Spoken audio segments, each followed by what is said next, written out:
So God told me to speak Mahanaim over my new house and property. And suddenly I realized that everything about the new house was double what I had in the first house. Welcome to Heart of David Ministries video blog. Today I want to tell you a story about how angels are involved in our everyday lives. Last year I was in a situation where the house I was living in was put on the market, and I was forced to have to find a house within a 6-week time period. The problem is that there were so few houses available, and the few that were available for exorbitant prices. So I had a problem. As the weeks began to go by, I was spending time asking God about the situation and asking that He would open up the right house for me. In fact, I would go walking in a large playing field that I like to walk backwards and forwards and just realize how big God is and how small I am. So I'm walking up and down this large playing field and just praying about this situation, and suddenly I felt an authority come on me, and I said, God, I send out your angels to open up the doors for the house that you have for me. It came with such an authority. I knew that I was speaking with an unction from God. And within the next day, a property manager rang me up and told me about a house that is the house I'm now in. And in fact, this video studio is in the house. And so when I moved into the house, I took some time to pray for the house, to cleanse it from any negative influences, and to dedicate the house to God's purposes. And as I was doing that, I heard God say to me, I want you to speak Mahanaim over this house and property. That was unexpected. We find Mahanaim in the Bible in Genesis 32, and this is what God said to Jacob. So Jacob went his way, and the angels of God met him.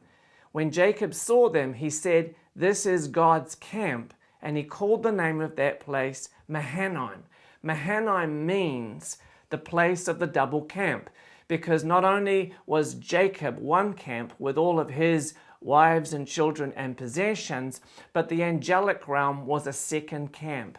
And so this was actually the second time that Jacob had major encounters with angels. The first time is actually in Genesis chapter 28.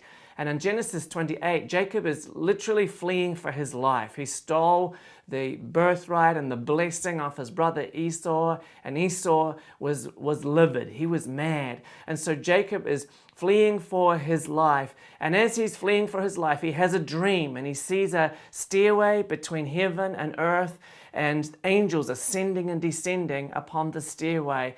And so Jacob wakes up in absolute awe because he realizes that God is with him and that there's a movement of the angelic all around him. But at this stage in Jacob's life, there's a clear distinction between the natural realm and the angelic realm. It took a dream for Jacob to be woken up and realize that there were angels all around him. And so Genesis 32 is the second time that Jacob has encounters with angels. And I'm just going to read a quote from an article I wrote recently.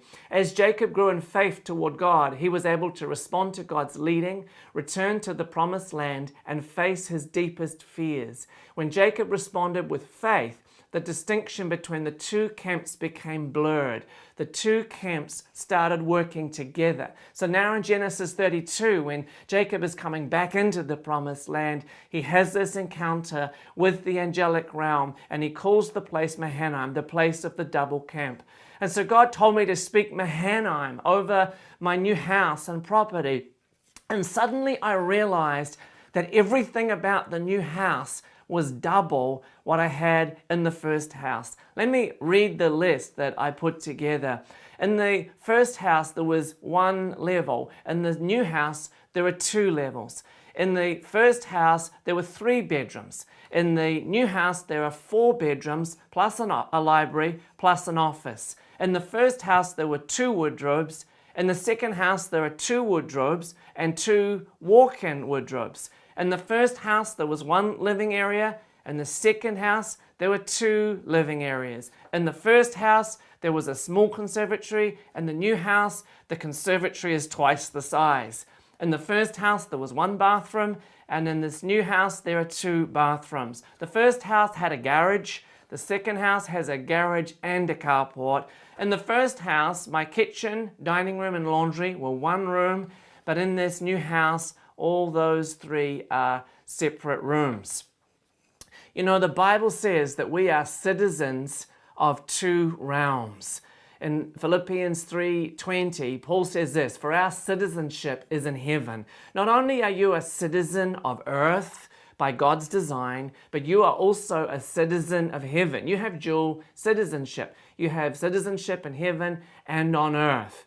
And so when God told me to speak Mahanaim over this house and this property, he was wanting me to bring that reality that I'm a citizen here on the earth, but I'm also a citizen in the heavenly realms, and that the 2 are to work together. And so I want to encourage you to speak Mahanaim over your life, over your church, and over your ministry. It's a powerful proclamation, it's a powerful declaration, and it's time for the 2 camps to work together.